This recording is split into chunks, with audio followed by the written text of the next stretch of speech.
وبعدين المفروض اني هبدأ اول فيديو كمان شوية. مش عارف اطلع اتكلم اقول ايه. انا متوتر قوي. نفسي اول حلقة دي تكسر الدنيا. طيب اطلع اقول لهم ايه؟ طيب خلاص بص، اطلع اتكلم وقول كلام عميق عشان تبان بقى انك كاريزما بقى وفاهم.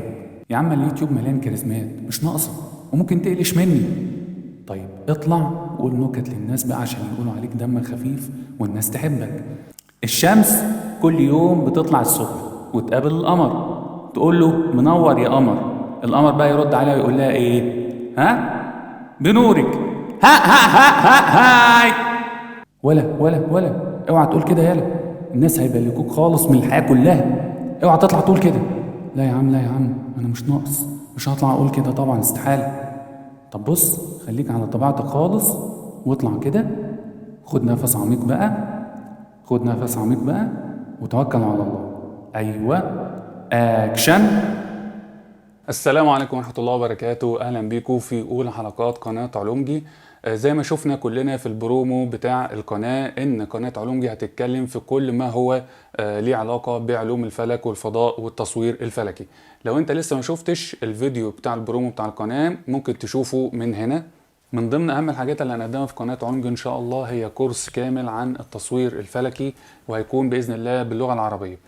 طبعا عشان خاطر يعني محتوى بتاع التصوير الفلكي باللغة العربية على الانترنت يعتبر نادر جدا جدا، فان شاء الله بإذن الله في القناة هنا هنبدأ بيه، بحيث ان اي حد نفسه ان هو يصور صور فلكية، صور للقمر، للشمس، للنجوم، للسدم، للمجرات، حتى لو هو مش عارف ازاي يستعمل كاميرا او مش عارف يصور صور كويسة بالموبايل، بإذن الله بعد الكورس ده هيعرف وهيتمكن ان شاء الله ان هو يصور صور كويسة جدا بإذن الله. طبعا انا بشكر كل الفولورز على الصفحه الشخصيه بتاعتي على الفيسبوك، لان الصراحه هم كان دي فكرتهم ان انا اطلع واعمل صفحه وقناه يوتيوب تبقى متخصصه شويه في موضوع التصوير الفلكي، وان يبقى محتواها باللغه العربيه. طبعا انا بشكرهم جدا، وبقول يعني لكل الناس الفولورز على صفحه علومجي على الفيسبوك او سبسكرايبرز على قناه اليوتيوب. انت مفيش حد اصلا عامل فولو لصفحه علومجي على الفيسبوك ولا حد عامل سبسكرايب لقناه علومجي على اليوتيوب. عارف ليه؟ عشان انت كحيان. لا طيب يعني ممكن يكون في ناس من اللي بيشوفوني دلوقتي ما يعرفونيش او ما يعرفوش حاجات كتير عني، فاسمحوا لي ان انا اعرفكم بنفسي الاول عشان تعرفوا طبعا يعني اللي بيقدم الكورس ده واللي عامل قناة علومجي يعني هو مين بالظبط. انا اسمي وائل عمر، انا خريج كلية علوم، والحمد لله كنت من الاوائل على الدفعة بتاعتي. الشغف بتاعي بالنسبة للعلوم وبالنسبة للرصد السماء والنجوم كان يعني بادئ معايا من وانا طفل صغير. رصد السماء بالذات يعني ده يعني كان بالنسبة لي من ضمن الهوايات المفضلة جدا ليا، لان انا كنت بسافر مع اهلي يعني نزور قرايبي هم في محافظات ريفيه وكده، كان تحديدا في محافظه الغربيه. فطبعا هناك الجو صافي جدا، السماء صافيه جدا، انت بتشوف هناك يعني حرفيا الاف النجوم. تقدر حتى انك ترصد الشهب وتشوف الشهب يعني بتبقى عامله زي الالعاب الناريه هناك. فالمنظر هناك جدا كان بيبقى جميل جدا، وده يمكن ساعد شويه في ان انا احب موضوع رصد السماء كل ما هو متعلق بالسماء والفلك والفضاء. بالنسبه بقى لموضوع التصوير تحديدا فده يعني بدا معايا من حوالي سنتين، يعني تحديدا من وقت بدايه الكورونا. طبعا احنا كلنا كنا يعني من الشغل للبيت ومن البيت للشغل، كنا طبعا بنبقى محبوسين بالليل، مفيش فيه اي حركه. يعني انا كنت بطلع البلكونه يعني ابص للسماء كده شويه، فكان في فعلا كان القمر كان شكله جميل جدا جدا. كان تقريبا التوقيت ده كان فيه سوبر مون، فاللي هو القمر العملاق، وهنعرف طبعا قدام مين هو القمر العملاق ومعلومات اكتر عنه. فالشكل بتاع القمر يعني كان عاجبني جدا جدا، وقلت لا انا لازم اصوره. فجبت الموبايل بتاعه وحاولت ان انا اصوره، بس الصور ما كانتش كويسه قوي وما كانتش اللي هي يعني زي اللي احنا بنشوفها على النت وعلى الفيسبوك وكده، مش اللي هي الصوره الواو يعني. فقلت خلاص يعني احاول اقرا شويه عن موضوع التصوير ده وازاي ان انا اقدر اطلع بصور كويسه بالنسبه للقمر. فابتديت اقرا، والقرايه يعني جابت بقى ان انا اشوف فيديوهات على اليوتيوب لموضوع تصوير القمر. وبعد كده تصوير القمر قلب بقى معايا بان انا لا عايز اصور بقى السماء والنجوم. ابتديت ان انا اشوف بقى في فيديوهات يعني معقده اكتر عن موضوع تصوير بقى المجرات والسدم. فالموضوع كان شيق جدا جدا، ويعني جذبني ليه الصراحه في ان انا لا انا عايز بقى اتعمق في الموضوع ده جامد جدا.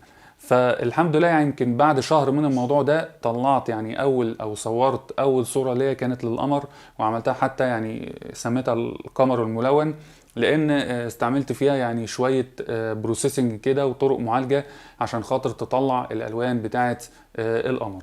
الصورة دي الحمد لله يمكن لقت قبول شوية ويعني اشتهرت شوية، وكانت يعني دي بدايتي في موضوع التصوير الفلكي. جيت بعد كده يعني ابتديت ان انا اطور بقى من المهارات اللي عندي، وابتديت ان انا اشتري بقى كاميرا احترافية شوية، ابتديت ان انا اشتري يعني شوية معدات تساعدني شوية في موضوع التصوير الفلكي، ودي يعني قدام ان شاء الله هنعمل حلقات كاملة عنها وهنعرف بالظبط ايه هي المعدات دي، عشان خاطر لو حد حابب يشتريها او حد حابب يستعملها يعرف ازاي يستخدمها في التصوير الفلكي. الحمد لله الصور بتاعتي يعني ما باجي انشرها في اي جروب خاص بالتصوير الفلكي او بالفلك عموما بتلاقي اقبال كبير الحمد لله.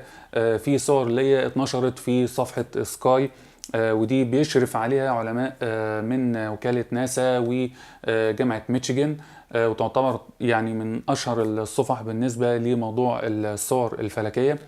في صورة ليا برضو اتنشرت في مجلة ناشونال جيوغرافيك، ودي الحمد لله يعني يمكن حتى مش اتنشرت وبس على الحسابات او الاكونتات بتاعت الانستجرام والفيسبوك وتويتر وكده، لا هي كان تم اختيارها انها تبقى صورة الاسبوع، ونزلت على الويب سايت الرسمي بتاع مجلة ناشونال جيوغرافيك.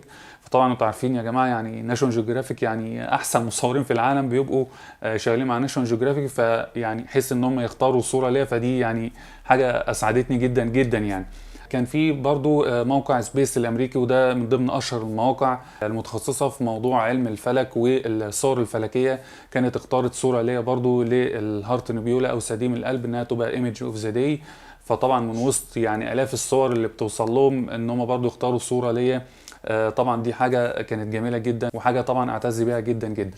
والحمد لله كان في مقالة في جريدة الوطن ومقالة تانية في جريدة الأهرام كانوا اتكلموا عن الشغل بتاعي في التصوير الفلكي، خاصة ان انا بصور هنا من القاهرة.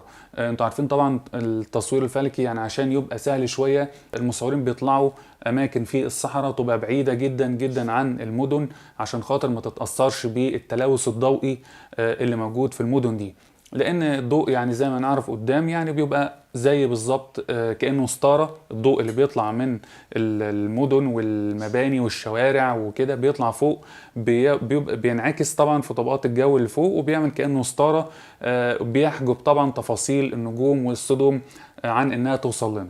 ده في المدن، انما عشان خاطر انا اعرف اصور بروح انا الصحراء، عشان خاطر طبعا مفيش بقى اضواء ولا في الكلام ده خالص، وتبقى انا حتى ممكن اشوف بعض السدم والمجرات بعيني المجرده.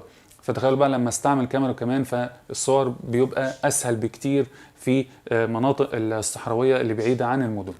لكن انا بالنسبه لي كان صعب ان انا اطلع واسافر كتير بسبب طبعا ظروف شغلي وظروف الاسريه، فانا عشان خاطر يعني امارس الهوايه دي واحاول ان انا انمي نفسي فيها، فقلت خلاص انا هصور من هنا من القاهره، او حتى لما بسافر بره مصر في اماكن او يعني مدن التلوث الضوئي فيها عالي جدا جدا جدا زي القاهره برضو يعني.